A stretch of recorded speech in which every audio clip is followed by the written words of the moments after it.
नमस्कार, good evening. स्वागत है आप सभी का मेरे यूट्यूब चैनल बायोलॉजी इन हिंदी में। आज हम जीव विज्ञान या बायोलॉजी के विषय में चर्चा करेंगे। जीव विज्ञान या बायोलॉजी। जीव विज्ञान शब्द का प्रयोग सर्वप्रथम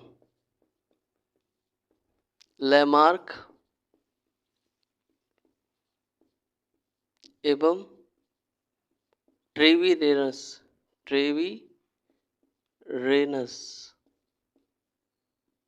ने 1802 ईस्वी में किया था।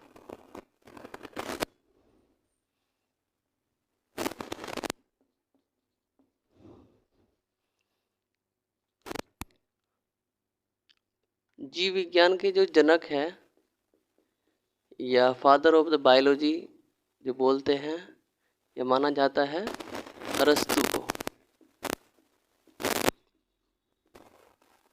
384-322 BC। जीव विज्ञान के अंतर्गत हम जीवधारियों का अध्ययन करते हैं, ये इसकी परिभाषा भी है।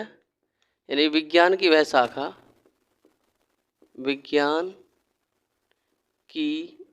शाखा जिसके अंतर्गत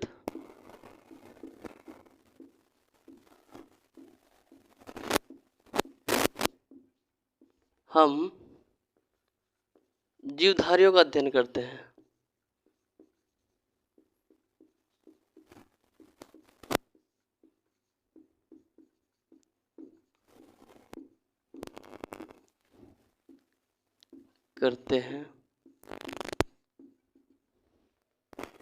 जीव विज्ञान कहलाती है। अब जीवधारी का मतलब है लिविंग ऑर्गेनिज्म।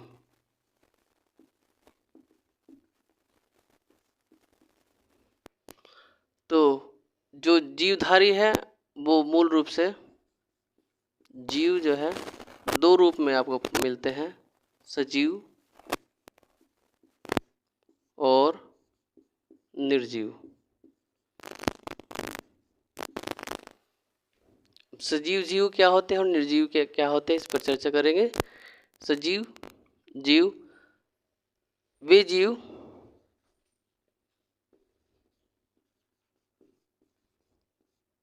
जो मुख्यतः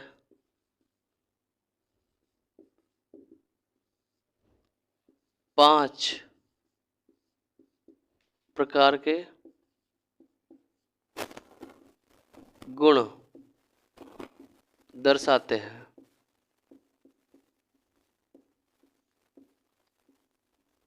वे सब सजीव कहलाते हैं।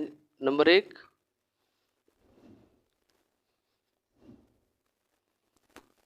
जनन या रिप्रोडक्शंस।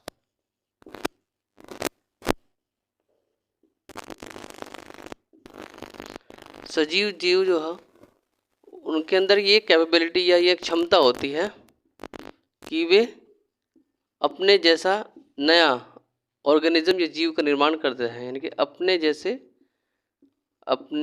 जैसे जीव के निर्माण की क्षमता होती है।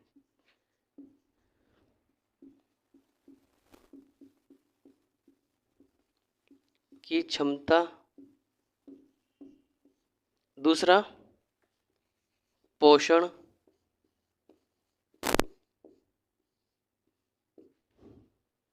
जीव को अपने जैविक क्रियाओं के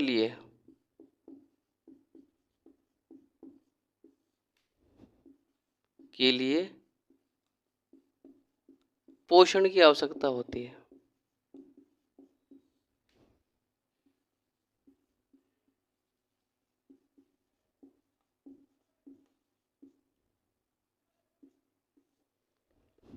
तीसरा है वृद्धि और विकास।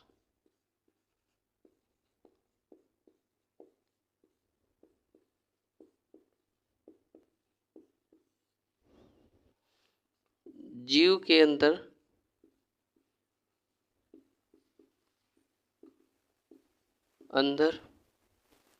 वृद्धि,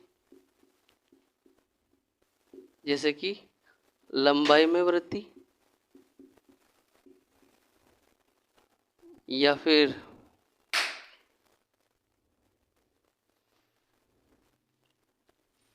भार में वृद्धि, या फिर आकार में वृद्धि।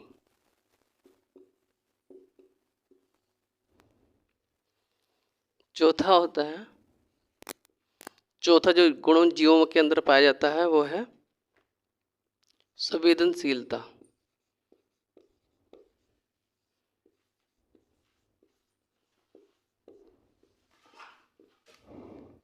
जीव वातावरण के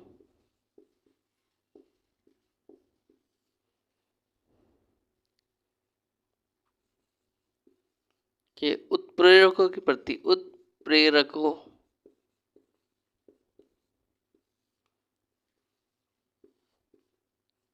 के लिए प्रतिक्रिया उत्पन्न करते हैं। प्रतिक्रिया उत्पन्न करते हैं। और पांचवा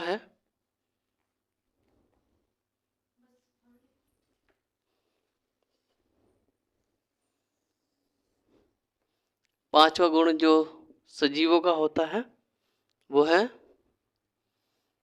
समस्थैतिकता।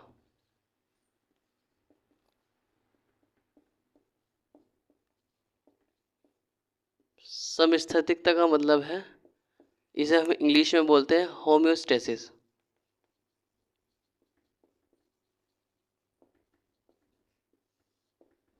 यानी कि जो सजीव जीव होते हैं,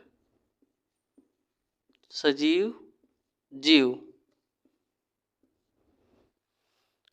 वे अपना आंतरिक वातावरण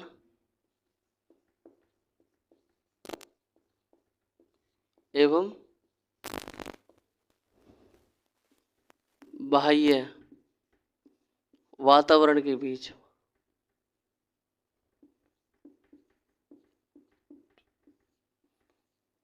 बीच समन्वय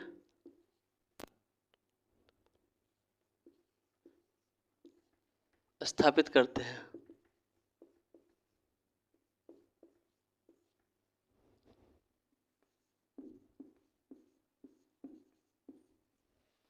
जिन जीवों के अंदर ये 5 गुण, जनन, पोषण, वृद्धि, विकास, संवेदनशीलता और समस्थितिकता पाई जाती है, वे जीव सजीव जीव कहलाते हैं।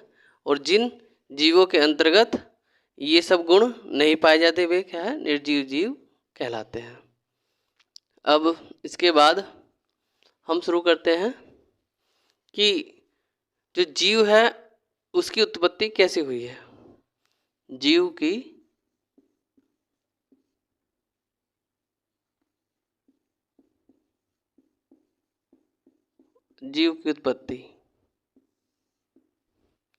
उत्पत्ति पढ़ने से पहले प्यारे बच्चों, अब हम ब्रह्मांड की उत्पत्ति के बारे में पढ़ेंगे। और जैसे कि आप सभी जानते हैं, अलग अलग धार्मिक ग्रंथों में ब्रह्मांड की उत्पत्ति अलग अलग तरह से जो है बताई गई है, लेकिन वैज्ञानिक रूप से सबसे पहले ब्रह्मांड की उत्पत्ति का सर्वमान्य जो परिकल्पना दी गई है वो दी गई है बिग बैंग थ्योरी के अनुसार। Big bang theory, big bang सिद्धांत।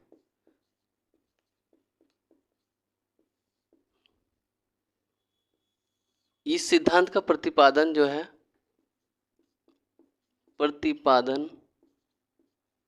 जो किया था वो जॉर्ज लेमेत्रे ने किया था 1927 ईस्वी में। और इस सिद्धांत को एडविन हबल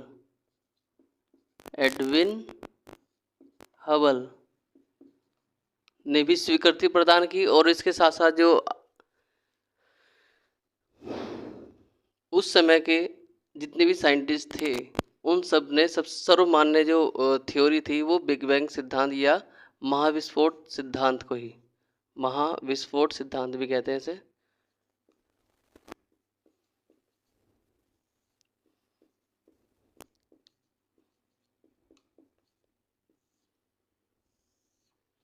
सिद्धांत को ही ब्रह्मांड की उत्पत्ति का सबसे अच्छा सिद्धांत बताया था।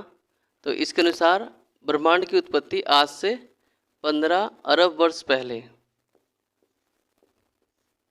15 अरब वर्ष पहले अंतरिक्ष में एक घटना हुई जिसे हम महाविस्फोट या बिग बैंग के नाम से जानते हैं, जिसमें एक ज्वलित गैसीय पिंड को, ज्वलित गैसीय पिंड से,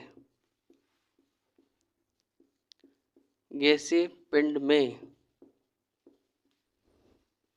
क्या हुआ, महाविस्फोट के फलस्वरूप, महाविस्फोट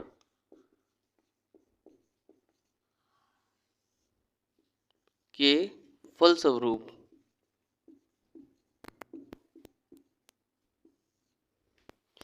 ब्रह्मांड की उत्पत्ति हुई।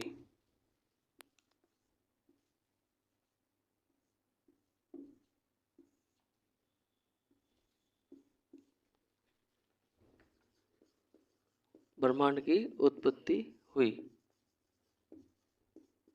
और इस घटना के 10.5 अरब वर्ष पश्चात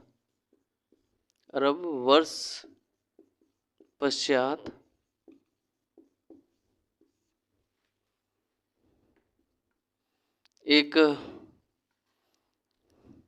सौर मंडल का विकास हुआ।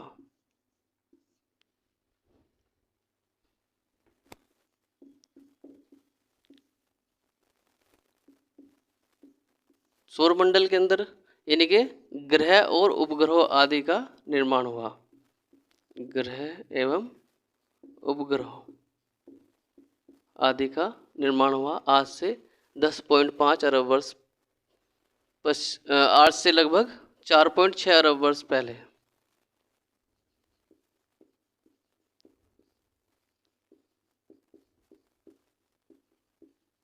यानी कि इस घटना से 10.5 अरब वर्ष बाद सौरमंडल का विकास हुआ और आज से लगभग 4.6 अरब वर्ष पहले जो है पृथ्वी का विकास हुआ, क्योंकि पृथ्वी भी क्या है, एक ग्रह है। तो पृथ्वी का विकास हुआ।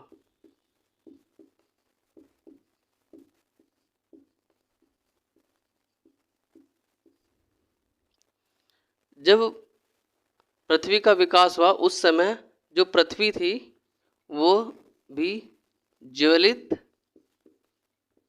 और घूर्णनशील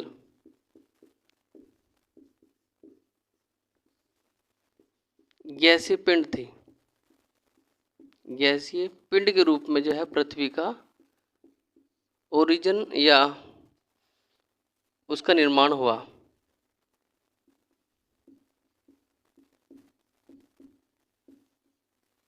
समय के साथ साथ इस वातावरण, जो पृथ्वी का जो वातावरण है वो थोड़ा, जिस समय पृथ्वी का उद्भव हुआ या उसका ओरिजिन हुआ उस समय उसका तापमान लगभग माना गया है, लगभग जो तापमान था 3000 से लेकर 6000 डिग्री सेंटीग्रेड तक का था। और पृथ्वी की ऊपरी सतह पर कुछ स्वतंत्र परमाणु थे, कुछ पदार्थों के स्वतंत्र परमाणु थे, जैसे कि हाइड्रोजन, नाइट्रोजन, ऑक्सीजन एवं पोटेशियम और फास्फोरस आदि के स्वतंत्र परमाणु मौजूद थे। तो ये जो हमारे महाविस्फोट सिद्धांत के अनुसार ये 3 पॉइंट हमें मिले हैं कि आज से हमारी पृथ्वी का जो विकास हुआ है वो लगभग 4.6 अरब वर्ष पहले हुआ है और लगभग 0.6 अरब वर्ष में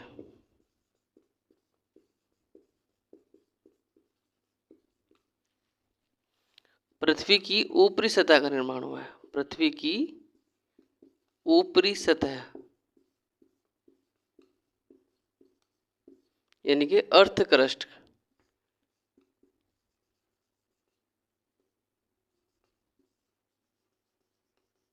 क्रस्ट का निर्माण हुआ है।